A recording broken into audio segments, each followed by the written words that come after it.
Nalaza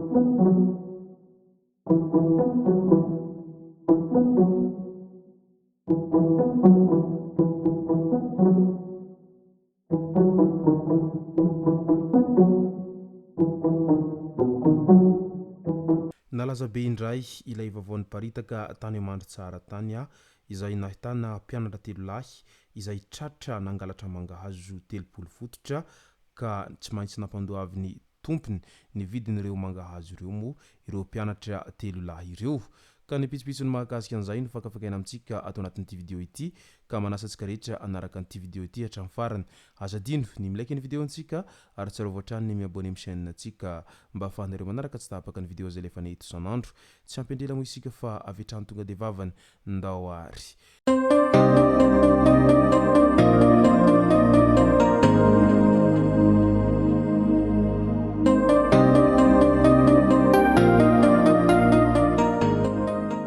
ny tonga tsy miarahaba hono ny namantesitra ka dia faly miarahaba isika rehetra mpanaraka tsy tapaka an'ity chaîne ity tena koa amin'ity androandroany ity araka n'izay efa natsipiko zay a dia ny mahakasika ny raharaha halatra mangahazo tany amandry tsara no tena iompanantsika ato anatin'ity video ity voalaza fa mpianatra avy amin'ny sekoly tsy miankina iray ao amandry tsaraville no tratra nangalatra mangahazo tao maromboka mangahazo avy tany andilambola commune ambanivohitry ny Antsoh ireto voalaza fa nangalariny mpianatra ireto vokatry ny fisiny andromasom-pokon'olona mangingina atao amin'ny fokotany maromboka no nahatratrarana ireto tanora izay telo lahy ireto araky ny voalazan'ireo tanora ireo rehefa tratra izy ireo a dia nilaza fa ny hanoanana no manosika azy ireo hangalatra raha nambaran'izy ireo hatrany natao raharam-pihavanana ny raharaha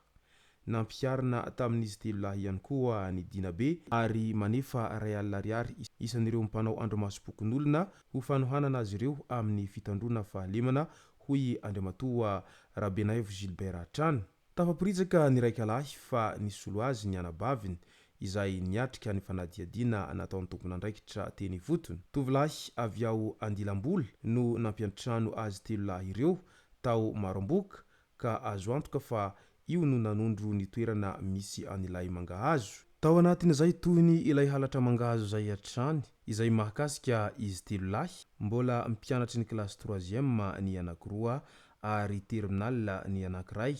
izay tratra nangalatra mangahazo 30 fototra dia voadina izay tsy maintsy manefa lelavola 400 amin'ny dinabe ao maromboka ao ankoatra io vola io dia notakiany tompony mangahazo izay nangalarin'izy ireo vola 4,00 isan'olona ihany koa izy telo lahy ireo ilay vola 4,00 isan'olona io dia efa nisy mpandraharaha izay nanefa azy any amin'ny tompon'ilay mangahazo ary nanolotra vary 30 kapoaka ho azy telo lahy izany hoe samy manana folo kapoaka avy izy ireo tsy ampy vatsy tokoa izy ireo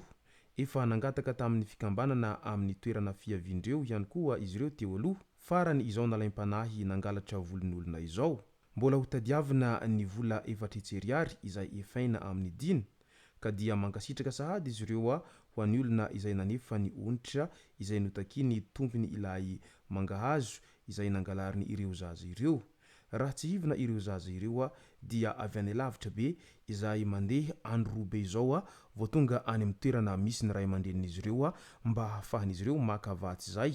nefa mo ny vatsy teo ampelantanan'izy ireo efa lany raha teo a ka raha mbola handeha tongotra ao anatin'ny roa andro be izao a mety tsy ho tonga any amin'ny toerana izay misy ny havan'izy ireo akory izany hoe toerana misy ny ray aman-drenin'izy ireo a dia mety ho faty ny hanoanana eny an-dalana ka izay no nahatonga azy ireo nitsiry hevi-dratsy amin'izay fangalarana mangahazon'olona izay izany no pirofa tena mafy tokoa ny tehivita fianarana indrindra fa ireo zay mpianatra mipetraka lavitra ray aman-dreny satria efa tsy vita intsony ny haka-vatsy any amin'ny toerana misy ny ray aman-dreny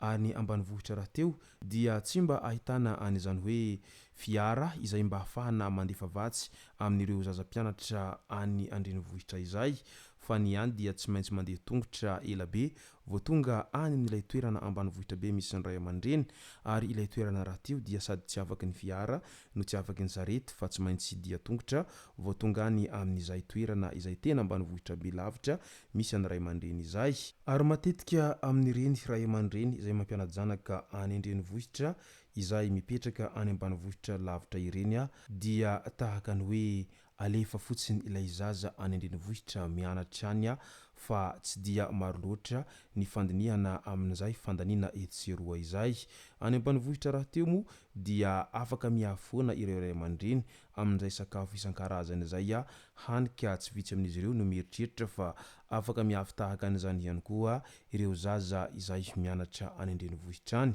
mafy ny tia hay mafy ny mba te ho lasa manam-pahaizana izany ary tsy fidiny ho an'ireo zaza ireo no mandao an'izay ray aman-dreny sy ny tanàna fiavian'izy ireo zay fa noho ny fandatovana fianarana izay ka tsy maintsy mandeha miala lavitra ny ray aman-dreny ireo zaza ireo mba hamonjy izay sekoly izay matetika ihany koa isika mahita fa ny zatovolahy amin'ireo mpianatra izay alefa mianatra any an-drenivohitra dia lasa mananao foana ny sasany ray mba mandinika an'izay fahasahiran'ny ray aman-dreny izay ka miezaka mitady asa etseroa na mikarama amin'olona etseroa aza isaky ny tsy mianatra kely mba ahafahana manampy an'izay vatsy sy vola kely alefan'ny ray aman-dreny izay fa ireo ankizivavy ihany koa dia tsy vitsy amin'izy ireo no mivary lavo ka lasa mivaro tena ankolaka noho izay tsy fahampiny tosika alefan'ny ray aman-dreny avy any ambanivohitra izay eo moa ny sasany izay tehinenjika lamody isan-karazany ka vao maika manampitrotraka amin'izany ny fiarahana amin'ireny olona izay tsy mitovy saranga aminy na dia ireny olona izay hita fa efa tena zokiny be aza eo amin'ny resaka taona sy ny maro hafa izay ka aleon'izy ireo no miaraka amin'ireny satria ireny no hitan'izy ireo mba ahazon'izy ireo an'izay fanampin'ny bazarin'izy ireo zay sy ny maro hafa izay fa ny ankoatran'izay dia tena mivarotena tahaka ny mpivarotena mihitsy izay mijorojoro eny amin'ny sisin'ny arabe na ihany koa mijorojoro any anatin'ireny bara isan-karazany ireny mba mitady anirony izay ahazona vola kely ahafahana manampy tosika izay alefan'ny ray aman-dreny izay satria mafy ny te hamita fianarana ary tsy mora ihany koa ny adidy sy ny andraikitry ny ray aman-dreny amin'ny famatsiana an'ireo zanaka izay mianatra any an-drenivohitra indrindraindrindra fa raha manan-janaka maro mianatra any an-drenivohitra ireo ray aman-dreny dia vao may sahirana satria resaka voly no mba hany ny fidiram-bolan'izy ireo ahafahan'izy ireo manohana an'izay zanak'izy ireo mianatra any an-drenivohitra izay nefa iaraha mahita sy iaraha mahalala amin'izao fotoana izao fa ny vidim-bokatra tsy misy mihitsiny indrindraindrindra eo amin'izay voly fanondrana tahaka ny lavanila sy girofla izay amin'izao ankehitriny izao dia tena maty tokoa ny vidiny izany rehetra izany ary tsy vitsy ny ray aman-dreny tena sahirana amin'izao ankehitriny izao indrindraindrindra fa ireo ray aman-dreny avy any avarabaratry ny nosy ihany izay miaina tanteraka ao anatin'izay resaka fambolena sy miandry an'izay vidim-bokatra izay ka izay ny mahatonga an'ireo zaza lasa mivary lavo tahaka an'izany izay ny masaka azona roso tao anatin'ity video ity tomboko lasy tomboko vavy misaotra antsika rehetra nanaraka an'ity video ity hatramin'ny farany azadino ny milaiky ny video antsika ary tsarovy hatrany miabone amin'ny chaîne antsika mba ahafahanareo manaraka tsy tapaka ny video zay lefa nahito isan'andro tomboko lasy tomboko vavy mankasitraka dia mirary soa